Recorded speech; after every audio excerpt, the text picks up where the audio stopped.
My dear student, मैं अमन sir एक बार फिर से अपने इस नई वीडियो के साथ आप लोगों का अपने YouTube channel Patel coaching centre में आपका स्वागत करता हूं। देखिए बच्चों, आज हम लोग पढ़ेंगे क्लास 11th के मैथ में एनसीईआरटी के अकॉर्डिंग जो आपका चैप्टर नंबर 2 है, रिलेशन एंड फंक्शन, संबंध एवं फलन, उसको पढ़ेंगे।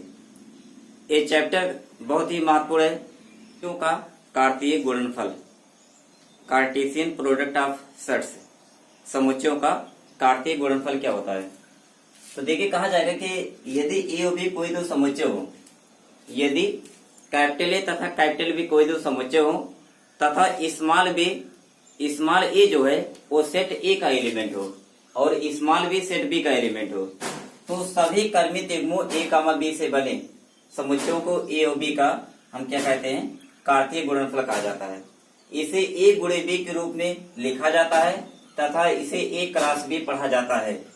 और इसको यदि हम लोग नियम रूप में लिखना चाहें तो ए क्रॉस बी बराबर सेट में एक्स सच दैट एक्स बराबर ए कामा बी, ठीक है, जहां small a belonging capital A, small B belonging capital B लिखा जाता है।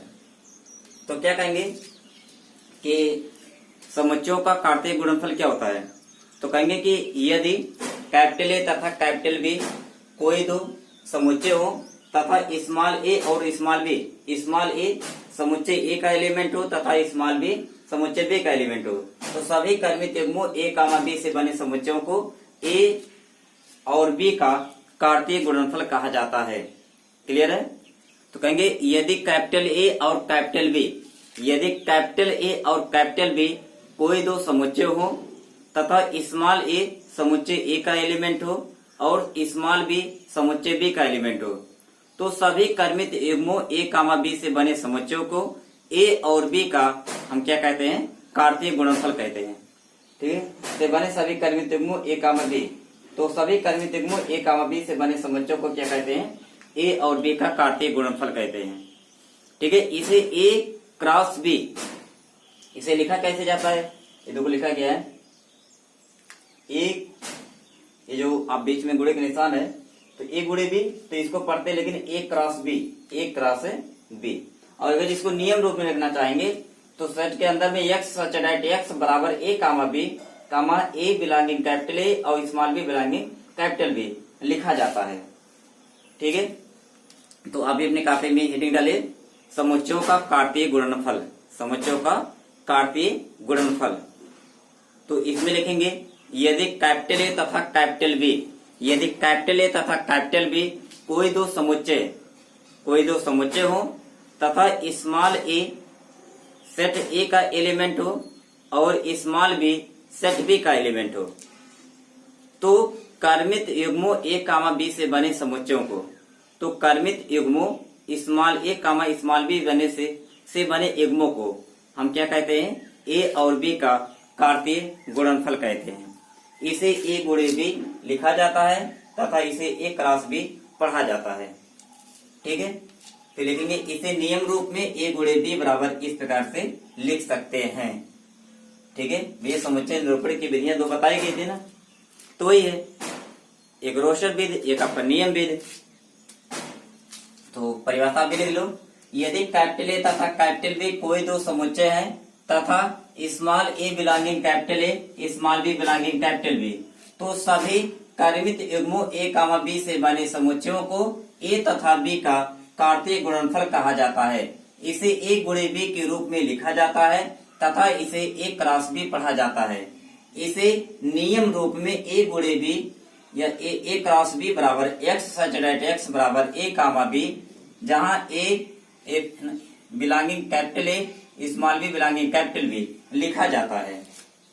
ठीक है, तो अभी अपनी कॉपी में चाहे इसका स्क्रीनशॉट ले लीजिए, स्क्रीनशॉट, और नहीं तो इसको आप लिख लीजिए, बढ़िया क्लियर हो।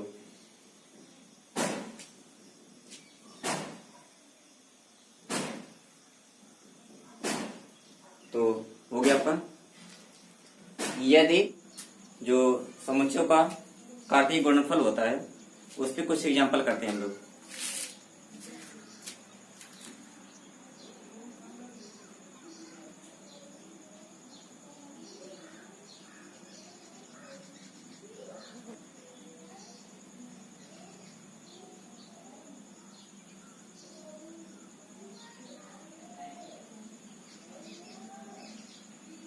जाए तो A क्रॉस B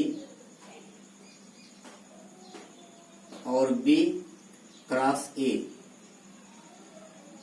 का मान बताइए। तो पहले लिखेंगे A क्रॉस B बराबर A comma B cross C comma D। तो अब इसमें गुणा कैसे किया जाएगा? सबसे पहले सेट ए का जो पहला एलिमेंट है ए सेट बी के प्रत्येक एलिमेंट के साथ लगेगा, मतलब उसी के बगल में जाके लिख उठेगा। तो ए सी के साथ जाएगा, ए डी के साथ जाएगा, फिर बी सी के साथ, बी डी के साथ है। पहला इसमें क्या है? ए। तो इसका पहला एलिमेंट उसके प्रत्येक एलिमेंट के साथ जाके मिलेगा। जब वो ए पहला हो जाएगा तब इसका दूसरा एलिमेंट उसके सब एलिमेंट के साथ में जाके मिलेगा। तो बताओ जब ए सी से मिलेगा यानी ठीक है, यानी ऐसे इसके साथ जाएगा, फिर वही ए इसके साथ जाएगा, बी इसके साथ जाएगा, फिर वही बी इसके साथ जाएगा। ठीक है, तो ये बनेगा आपका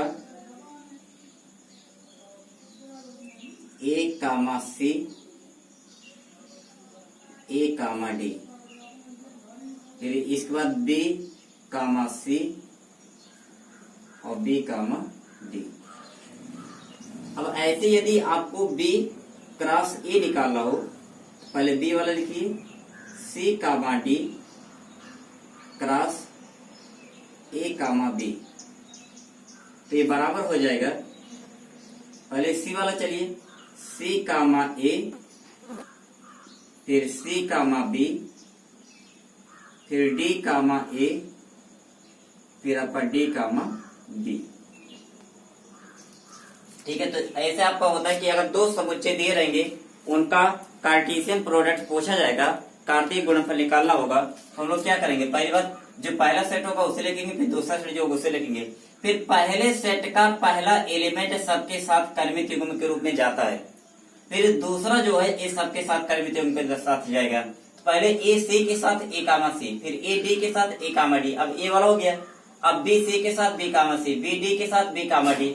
अब ऐसे अगर जब बी क्रॉस ए निकालना है तो पहले बी वाला लिखो तब ए वाला।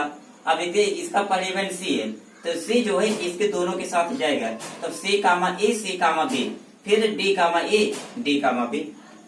तो इस प्रकार से हम लोग ए गुणे बी और बी गुणे ए दोनों क्या कर सकते हैं? निकाल सकते हैं। ए क्रॉस बी भी निकाल सकते हैं और बी क्रॉस ए भी निकाल सकते हैं। तो हमने कहा इसको गुणे नहीं बोलेंगे, क्रॉस बोलेंगे। तो बी क्रॉस ए और जैसे बी क्रॉस ए है और ये क्या लिखा है? ए क्रॉस बी लिखा है।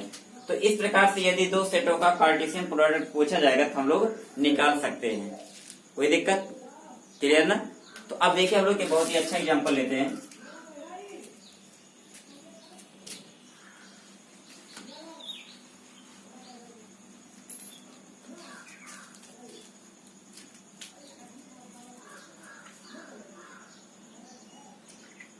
इस बेचारे को दो बोझ जिंदगी का दिया जाता है, जिंदगी का। ठीक है, तो देखिए जैसे मान लीजिए ए बराबर है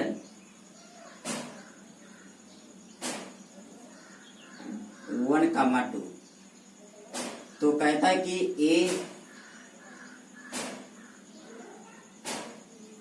क्यूब का मान बताइए। ठीक है, तो इसको हम लिखेंगे, पहले निकालेंगे ए स्क्वायर का मान। तो ए स्क्वायर बराबर ए गुणे ए लिखा जाएगा। तो ये देखो बनेगा बराबर, चलो लिखो 1,2 क्रॉस 1,2। ठीक, तो वही प्रक्रिया। चलिए 1 के साथ तो 1,1, फिर 1,2 के साथ 1,2, फिर 2,1 के साथ 2,1, फिर 2,2 के साथ 2,2। यानी पहले 1 सबके साथ गया, फिर 2 सबके साथ गया, तो 1,1, 1,2, 2,1, 2,2। तो ए आपका मान आ गया ए स्क्वायर का। किसका मान आ गया? ए स्क्वायर। अब फिर लिखेंगे ए क्यूब बराबर ए स्क्वायर क्रॉस ए। तो ये बराबर लिखा जाएगा ए स्क्वायर हम लोग निकाल चुके हैं 1,1, 1,2, 2,1, 2,2 क्रॉस ये तो 1,2 है।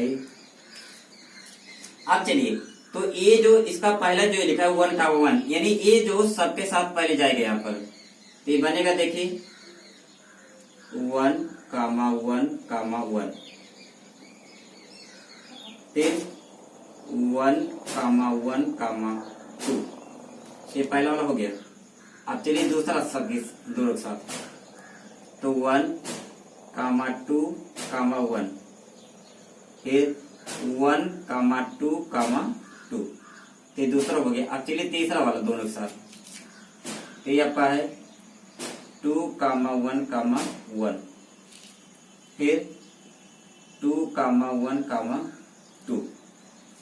अब देखिए चौथे पा जाइए,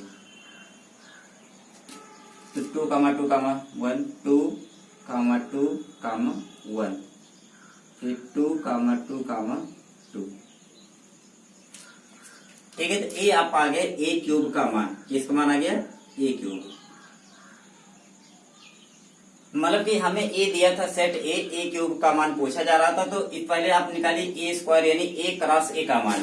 तो 1, 2, 1, 2, पहले 1 के साथ 1, 1, 2, फिर 2 का सबके साथ 2, 1, 2, 2।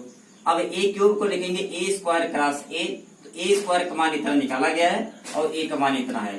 तो इसका जो पहला 1, 1 है, ए इन दोनों के साथ जाएगा, एक बार 1 के साथ एक बार 2 के साथ।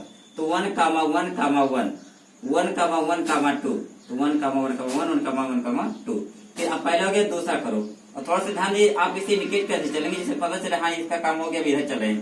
अब 1, 2 का दोनों के साथ है, तो 1, 2, तो 1, 2, 1, 1, 2, 2, फिर 2, 1 का, तो 2, 1, 1 के साथ 2, 1, 2 के साथ है, फिर 2, 2, 1 के साथ 2, 2, 1 के साथ है, फिर 2, 2 किसके साथ? 2 के साथ है। तो इस प्रकार से हमारा ए क्यूब का मान निकल जाएगा। ठीक है बच्चों, तो इतना है आज के लिए, आप इतना ही करिए और हम फिर मिलेंगे अपने अगले नए वीडियो के साथ। तब तक के लिए बाय। सब्सक्राइब कीजिए हमारे चैनल को और बेल आइकॉन को दबाइए हमारी लेटेस्ट वीडियो सबसे